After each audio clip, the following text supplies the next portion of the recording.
జ్యోత్స్నను నిలదీసిన పారిజాతానికి చెప్పిన సమాధానంతో నిజం తెలుసుకుని ఆస్తిలో కాంచన కార్తీక్ కి వాటా రాస్తున్న శివనారాయణ. ఇంతకు జ్యోత్స్నను నిలదీసిన పారిజాతానికి జ్యోత్స్న ఏం సమాధానం చెప్పింది? మరి ఆ మాటలు శివనారాయణ ఎలా విన్నాడు? అసలు కాంచన కార్తీక్ ఇప్పుడు వాటా రాస్తాననే మాట శివనారాయణ అనేదాకా ఎందుకు వచ్చింది? మరి ఇదంతా తెలుసుకుని జ్యోత్స్న ఏం చేసింది? ఇదంతా కూడా వీడియోలో చూసి తెలుసుకునేద్దాం. కార్తీక దీప్ మీద నవవసంతం రాబోయే కథలో జరగబోయే సన్నివేశాల గురించి ముందుగా తెలుసుకోవడానికి వీడియోని లైక్ చేసి ఛానల్ ను సబ్స్క్రైబ్ చేసి పక్కనే ఉన్న బెల్ ఐకాన్ లో ఆల్ ట్యాప్ చేయండి.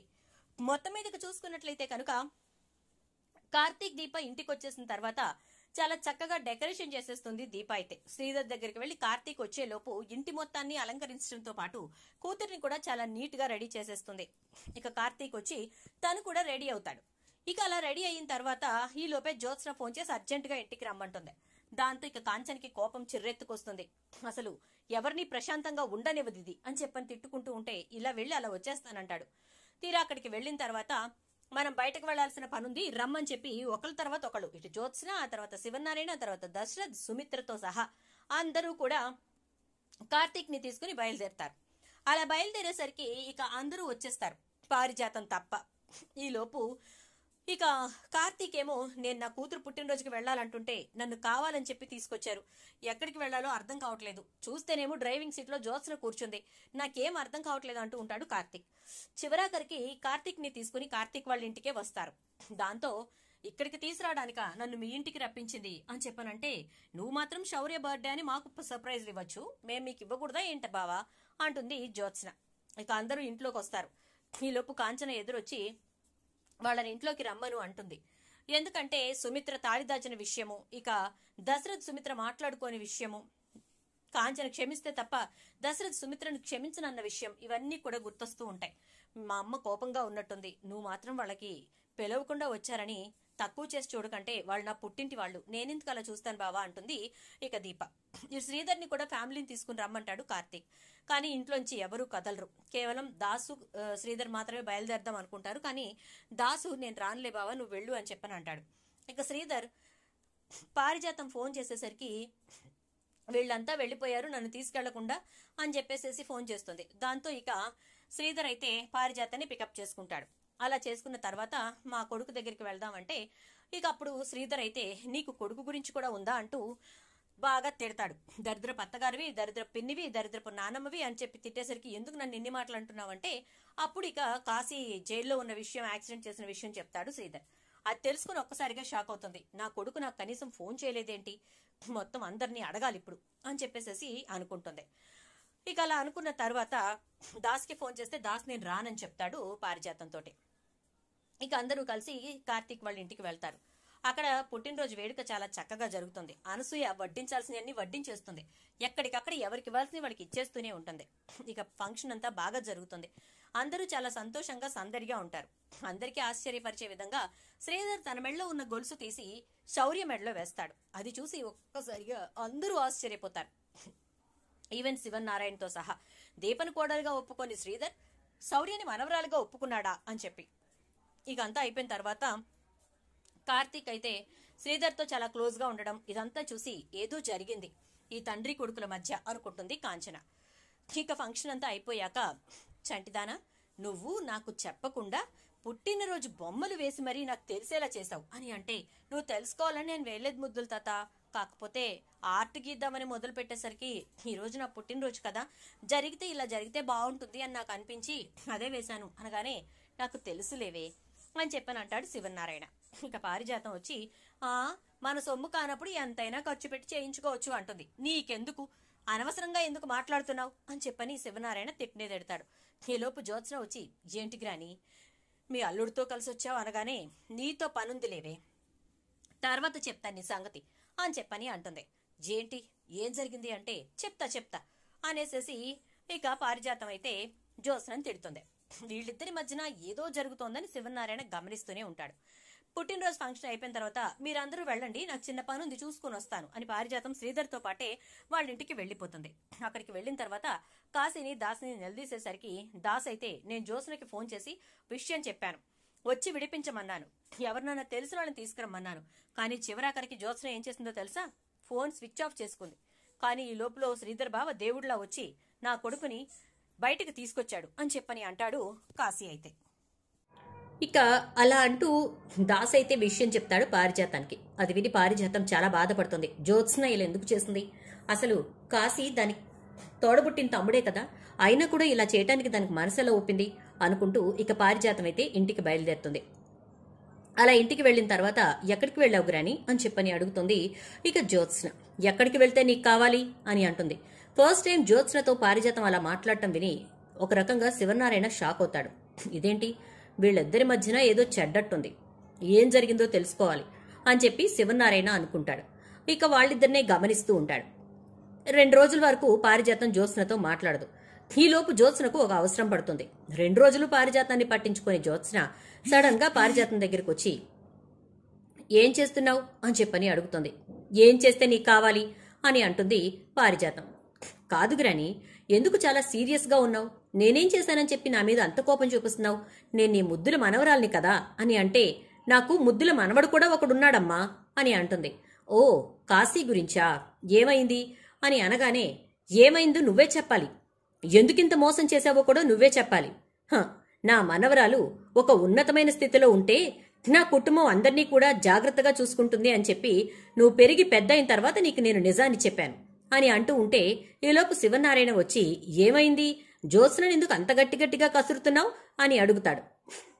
ఏమి లేదులేండి, ఇది ఏదో తప్పు చేస్తేను అనగానే నువ్వు జ్యోత్స్న తప్పుల్ని సరిదిద్దుతున్నావా, ఇది నిజమా పారిజాతం అని అంటాడు శివనారాయణ. నిజమా అంటారేంటండి, నిజంగానే నేను సరిదిద్దుతున్నాను, ఏ సరిదిద్దడానికి నేను పనికిరానా అని అంటుంది. అలా అని నేను అనలేదు పారిజాతం, కాకపోతే నువ్వు తప్పులు చేయించేదానివే కానీ మనుషుల తప్పుల్ని సరిచేసేదానివి కాదు కదా, అందుకే నాకు అనుమానం వచ్చిందిలే, అందుకే అడిగాను అని అంటాడు. నేను కూడా తప్పుల్ని సరిచేస్తానండి, తప్పులు చేయమని నేను ఎప్పుడు ఎవరిని ప్రోత్సహించను, తప్పులు జరిగిపోతున్నప్పుడు నేనేమీ చేయలేను అంతే అని అంటూ ఉంటుంది. ఇక జ్యోత్స్న, ఇప్పుడు దేని గురించి దింత ఈ డిస్కషన్ దేనికి అంటే, నీతో నేను తర్వాత మాట్లాడతాను వెళ్ళు అని చెప్పి విసుగ్గా, ఏమండి నేను దాస్ దగ్గరికి వెళ్తున్నాను అని అంటుంది. ఎందుకు ఇప్పుడు సడన్ గా వాడి దగ్గరికి, రమ్మంటే వాడే వస్తాడు కదా ఇక్కడికి అని అనగానే, లేదులేండి నేనే నా కొడుకు దగ్గరికి నా మనవడి దగ్గరికి వెళ్తాను, నా మనవడిని చూసి రావాలి అని అంటుంది. ఏమైంది, వాడికేం బాధ వచ్చింది అని అంటే, అదేదోనంట, అందులో వాడి ఉద్యోగం పోయిందట, అందుకోసం అని చెప్పి వాడిని కాస్త ఓదార్చి కాస్త 4 డబ్బులు ఇచ్చొస్తాను అనగానే, నీకు డబ్బులు ఎక్కడి పారిజాతం అంటే, మొన్న మీరిచ్చిన 20,000 ఉన్నాయిగా, లేకపోతే నాకు మాత్రం ఎక్కడి నుంచి వస్తాయి అని అంటుంది. ఓ, ఈనాంగా ఇచ్చిన డబ్బుల్ని మనవడికి ఇస్తావన్నమాట, సర్లే అలా ఎందుకు కానీ మరో 20,000 ఇస్తాను, అవి తీసుకెళ్ళివ్వు అంటాడు. నిజంగానా అండి, మీలో ఇంత మార్పు ఏంటి అని చెప్పని అంటూ ఉంటే, ఏమీ లేదులే తీసుకెళ్ళు అని చెప్పని అని శివనారాయణ 20,000 పారిజాతం చేతికిస్తాడు. ఇక ఆ డబ్బులు తీసుకుని గబగబా కాశీని దగ్గరికి బయలుదేరుతుంది. కాశీకి డబ్బిచ్చిన తర్వాత, ఒరేయ్ నీకు ఎక్కడో ఒక చోట మంచి ఉద్యోగం చూడమని మీ తాతయ్యకి కూడా చెప్తానులే, ఆయన ఎక్కడో ఒక చోట చూస్తారు అని చెప్పేసేసి అంటే, అక్కర్లేదులే మావి చూస్తానన్నారు అని అంటే, ప్రతిదానికి అలా మమ్మల్ని దూరం చేసి వేరు చేసి మాట్లాడతావేంట్రా, నేను నీకు నాయనమ్మని, జ్యోత్స్నని అక్క అని అంటే, నాకు అక్క అయితే దీప మాత్రమే, జ్యోత్స్న కాదు, ఎప్పటికీ కాలేదు కూడా అని చెప్పని అంటే, ఒరే పిచ్చి వెదవా, నీకు నిజం తెలిసిన రోజున నువ్వే సంతోషపడతావురా అంటుంది. ఏం నిజం తెలియాలి నాకు అని అంటాడు. ఏం లేదురే, సరే నువ్వైతే ఈ డబ్బులు తీసుకుని చేతిలో ఉంచుకో, పెద్దానికి మీ మామగారిని ఏం అడుగుతావు, ఎంత ఇల్లిచ్చి పిల్లనిస్తే మాత్రం నువ్వు ఇక్కడే కూర్చుని ఉంటూ మామగారి డబ్బుల మీద ఆధారపడి తిన్నావనుకో, ఇక మరీ చులకన అయిపోతావు అని అనగానే, ఇక్కడ ఎవరిని చులకనగా చూడట్లేదులేండి అత్తయ్య గారు, మీరు అనవసరంగా మా అల్లుడికి ఏమీ నూరిపోయి అక్కర్లేదు, మా అల్లుడు ఇక్కడ బ్రహ్మాండంగా ఉన్నాడు, ప్రశాంతంగా ఉన్నాడు, మీరొచ్చి కొత్త ఇబ్బందులు కొత్త మాటలు ఏమీ చేయకండి అని చెప్పని అంటాడు శ్రీధర్. అయ్యో అల్లుడు, నేనేమీ అనలేదయ్యా, నీ అల్లుణ్ణి శుభ్రంగా ఉండు అని చెప్తున్నాను, ఇదిగో ఖర్చుల కోసమని ఒక 20,000 ఇచ్చి వెళ్తున్నాను అని చెప్పని అంటుంది. ఓహో, మీ దగ్గర డబ్బులు ఎక్కడే అత్తయ్య గారు అని చెప్పని అంటే, ఏ మా ఆయన నాకు డబ్బులు ఇవ్వడనుకున్నావా అని చెప్పని అంటుంది.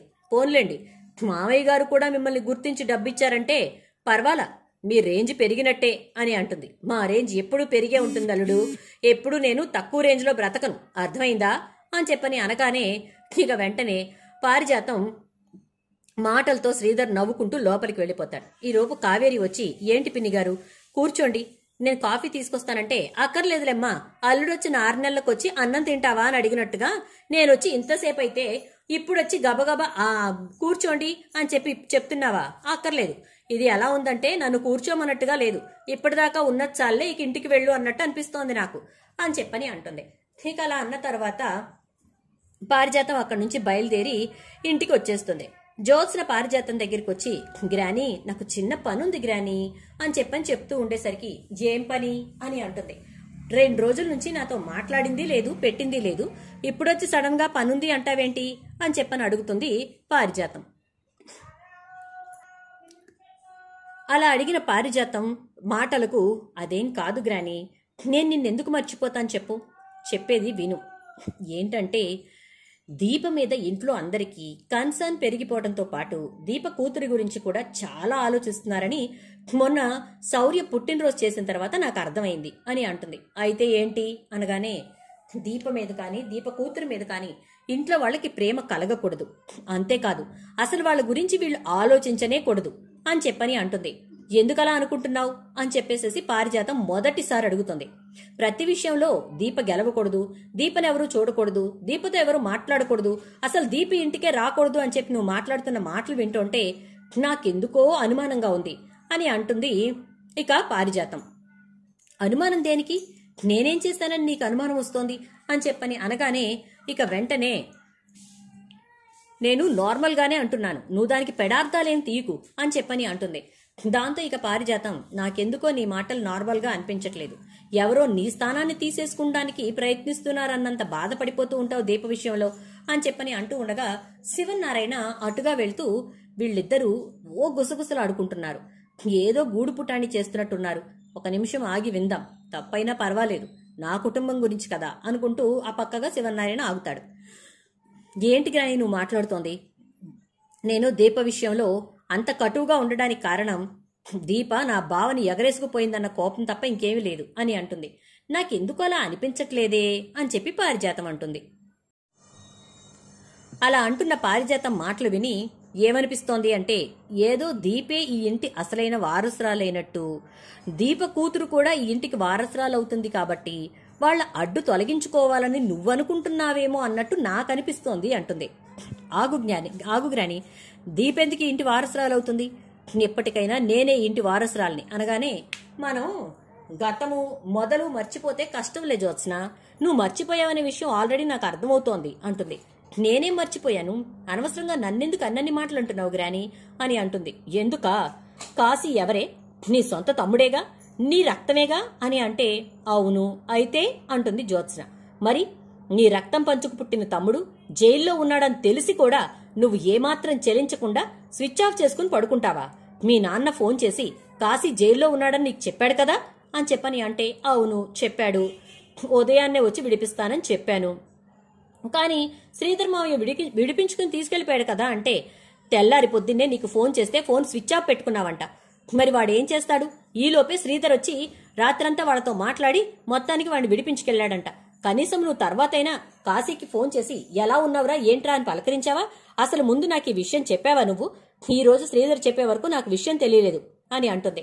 ఇదంతా వింటున్నటువంటి శివనారాయణ అయితే, దీప ఇంటి వారసురాలంటారేంటి, కాశీ జ్యోత్స్న రక్తం పంచుకు పుట్టిన తమ్ముడు అంటుందేంటి, అసలేం అర్థం కావట్లేదు అనుకుంటూ ఉండగా, అవును గ్రాని చెప్పలేదు, ఏంటిప్పుడు, వాడేమైనా చచ్చిపోయాడా, మావయ్య విడిపించి తీసుకెళ్లాడు కదా అని చూడు జ్యోత్స్న, నేను నిన్ను ఈ ఇంటికి తీసుకొచ్చి ఈ ఇంటి వారసురాల్ని చేసిన కారణం, ఈ ఇంటి వారసురాల్ని రోడ్డు పాలు చేసిన కారణం ఏంటో తెలుసా?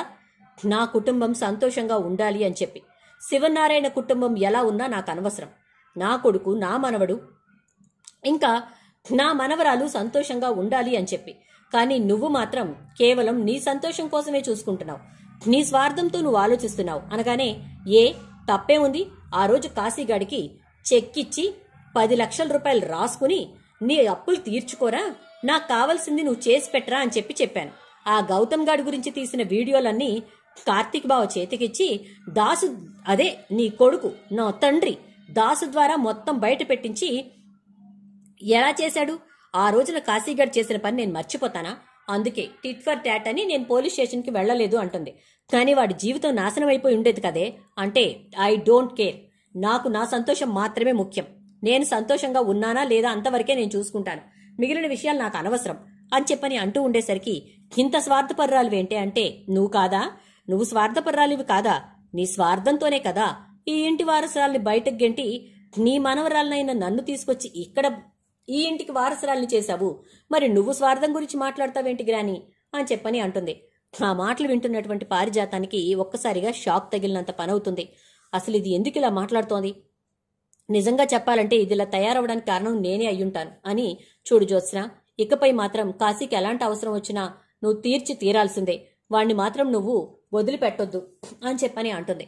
నా చేతనైతే తీరుస్తాను, నాకు మనసు అయితేనే వాడిని చూసుకుంటాను. వాడు ఎంతసేపు దీపక్క దీపక్క అంటూ దీపం వెనకాల పరిగెడుతుంటే, అందరూ దీపం వెనకే పరిగెడుతుంటే నేను పిచ్చిదానిలో అందరికీ అన్ని చేస్తూ కూర్చోవాలా? అసలు ఎవరా దీప అని చెప్పని అంటుంది. ఎవరా దీప అంటే కార్తీక్ పెళ్ళాం అని చెప్పని అనగానే సరేలే అంటూ ఇక జ్యోత్స్న సైలెంట్ గా వెళ్లిపోతుంది. ఈలోపు శివనారాయణ ఇదంతా విని, అంటే పారిజాతం ఇంత పెద్ద కుట్ర చేసి నా ఇంటి వారసురాల్ని నాకు కాకుండా చేసిందా? ఈ ఆస్తి మొత్తాన్ని మనవరాలకి రాసేలా ఒక్కొక్క ప్లాన్ చేసుకుంటూ వచ్చి నా కూతుర్ని నాకు దూరం చేశారా? ఏమో, ఇదంతా జరగడానికి కారణం వీళ్లే కూడా అయ్యుండొచ్చు అని చెప్పి వెంటనే శివనారాయణ లాయర్ దగ్గరికి బయలుదేరుతూ కార్తీక్ని తీసుకుని వెళ్తాడు. బావని తీసుకుని తాతయ్య ఎక్కడికి వెళ్ళాడు అని ఆలోచిస్తూ ఉంటుంది జ్యోత్స్న. లాయర్ ఇంటికి వెళ్ళిన తర్వాత కార్తీక్ నువ్విక్కడే ఉండు అని చెప్పి శివనారాయణ లోపలికి వెళ్లి లాయర్ తోటి మొత్తం మాట్లాడతాడు. నాకు రేపు సాయంత్రానికల్లా కాగితాలు ఇంటికి రావాలి అంటే సరే సార్ అని చెప్పి లాయర్ చెప్తాడు. ఇక తర్వాత రోజు సాయంత్రం వీలునామాలు పట్టుకుని డాక్యుమెంట్స్ తీసుకుని వస్తాడు ఇక లాయర్. అయితే వచ్చిన తర్వాత కార్తీక్ మీ అమ్మకి ఫోన్ చేసి రమ్మని చెప్పు అని అంటాడు. ఎలా వస్తుంది తాతయ్య అని చెప్పని అనగానే సరే మనం లాయర్ గారిని తీసుకుని మనమే వెళ్దాం అనగానే దేనికి తాత లాయర్ని తీసుకుని వెళ్తానంటున్నావు అత్తయ్య దగ్గరికి అని అడుగుతుంది జ్యోత్స్న. ఎందుకంటే ఆస్తి కాగితాల మీద సంతకాలు పెట్టాలి కాబట్టి అనగానే ఎందుకు తాత వాళ్ళకి ఎటువంటి సంబంధం లేదని రాయించేస్తున్నావా అంటే కాదు, ఆస్తిలో సగం వాటా నా కూతురికి, పావు వాటా నా మనవడికి, పావు వాటా నీకు రాశాను అని అంటాడు. అదేంటి తాతయ్య, ఆస్తి అంతా మనది, అలాంటప్పుడు నువ్వు కాంచనత్తయ్యకి రాసిందే కాక కార్తీక్ బాబు కూడా రాయటం ఏంటి, పావు వాటా నాకివ్వడం ఏంటి అని చెప్పని అంటే దశరథ్ వెంటనే నువ్వు నాన్ననే ప్రశ్నించేంత పెద్దదానివయ్యావా జ్యోత్స్న? నాన్న స్వార్జితం ఇది, తాత ముత్తాతల నుంచి వచ్చింది కాదు, కాబట్టి ఆయన ఏదిస్తే అది తీసుకోవడం తప్ప మనమేమీ మాట్లాడటానికి వీల్లేదు అని చెప్పని అంటే అయితే మాత్రం ఇంత అన్యాయం ఏంటండి అంటుంది సుమిత్ర. మాట్లాడకు సుమిత్ర అంటాడు శివనారాయణ. ఏం చేయాలో అర్థం కాక అలా సైలెంట్ గా ఉండిపోతుంది ఇక సుమిత్ర. ఇక అలా సైలెంట్ అయిపోయిన సుమిత్ర అలా చూస్తూ ఉంటుంది. లాయర్ అయితే అవును ఇప్పుడు రాసిన పత్రాలు మొత్తం ఒకసారి చదువు అంటే ఇక రాసిన మొత్తం చదివిన తర్వాత పద కార్తీక్ అంటూ కార్తీక్ ని తీసుకుని శివనారాయణ అయితే కాంచన్ దగ్గరికి వెళ్లి సంతకాలు పెట్టాల్సిందే అని చెప్పి తన తల్లి మీద ఒట్టు వేయించి మరీ సంతకాలు పెట్టిస్తాడు. తాతయ్య అసలు ఈ నిర్ణయం ఎందుకు తీసుకున్నాడో అర్థం కాక కార్తీక్ ఆలోచనలో పడతాడు. ఇక తర్వాత శివనారాయణ వెళ్లేటప్పుడు ఎవరి ఆస్తి ఎవరు తినాలో వాళ్లే తినాలిరా, నా ఇంటి వారసురాలు ఎక్కడుందో నాకు తెలియలేదు, తెలుసుకుంటాను, నా ఇంటి వారసురాల్ని తారుమారు చేసిన వాళ్లకి ఎలా బుద్ధి చెప్పాలో నాకు బాగా తెలుసు, అది కూడా చేస్తాను అని అంటాడు. ఏమైంది తాతయ్య అంటే ఏదో అయ్యిందిలేరా, ఆ ఆస్తి మాత్రం ఎక్కడికి పోకూడదు, జ్యోత్స్నకి కూడా రాయటం నాకు ఇష్టం లేదు, కానీ దశరథ్ సుమిత్రల తర్వాత జ్యోత్స్నకి రాశాను కాబట్టి నాకు ధైర్యంగానే ఉంది అంటాడు. కోపదీసి నాన్నకు నిజం తాతయ్యకి నిజం తెలిసిపోయిందా అనుకుంటూ ఉంటాడు కార్తీక్ అయితే. ఇక అలా అనుకున్న తర్వాత ఇద్దరూ కలిసి ఇంటికి వెళ్లిన తర్వాత జ్యోత్స్న మొత్తం అన్ని పగలగొట్టి విసిరేసి రచ్చరచ్చ చేస్తూ ఉంటుంది. చూడు జ్యోత్స్న, నువ్వేం చేసినా ఎన్ని చేసినా ఎట్టి పరిస్థితుల్లోనూ ఇందులో మార్పు ఉండదు అనగానే అసలు దీపను చంపేస్తే ఈ గొడవే ఉండదు అని చెప్పని అంటుంది. దీపనెందుకు చంపుతావు అని అనగానే అదే కదా, అది బ్రతికుంటే ఈ ఆస్తి నాకు రానే రాదు, అటు అత్తగారి నుంచి ఆస్తి ఇటు బావ దగ్గర నుంచి ఆస్తి మొత్తం అంతా కొట్టేసి అది ప్రశాంతంగా ఉంటుంది, నాకు మాత్రం పావు వంతు ఆస్తి రాసి నన్ను రోడ్డున పడేస్తారా అంటే మీరు రోడ్డున పడేశారు కదా, ఈ ఇంటి వారసురాల్ని ఏ రోజో రోడ్డున పడేశారు కదా, మీ నాయనమ్మ నిజం చెప్పినా నువ్వు ఏమాత్రం కూడా విలువ జ్ఞానం లేని మనిషిగా మాకు నిజం చెప్పకుండా ఇంకా ఇంకా దిగజారిపోయావు, ఎవరు మా ఇంటి వారసురాలు తెలుసా చెప్పు అని అంటూ ఉంటే ఒక్కసారిగా షాక్ అయిపోతుంది జ్యోత్స్న. కోపంలో తనే నిజం బయట పెట్టానా అనుకుంటూ ఉంటే నువ్వు మీ నాయనమ్మ మాట్లాడుకోవటం నేను వినే ఈ నిర్ణయం తీసుకున్నాను. తెలుసుకుంటాను. నా ఇంటి వారసురాలు ఎవరో కూడా తెలిసిన వాళ్ళు ఎవరో ఒకరుంటారు. వాళ్ల ద్వారా నేను నిజం తెలుసుకుంటాను అంటాడు శివనారాయణ. షాక్ అయిపోతుంది జ్యోత్స్న. చూద్దాం మరి రాబోయే ఎపిసోడ్స్ లో ఏం జరుగుతుందో. వీడియో నచ్చితే లైక్ చేసి వీడియో షేర్ చేయండి. ఛానల్ సబ్స్క్రైబ్ చేసుకోండి. పక్కనే బెల్ ఐకాన్ లో ఆల్ ట్యాప్ చేయండి.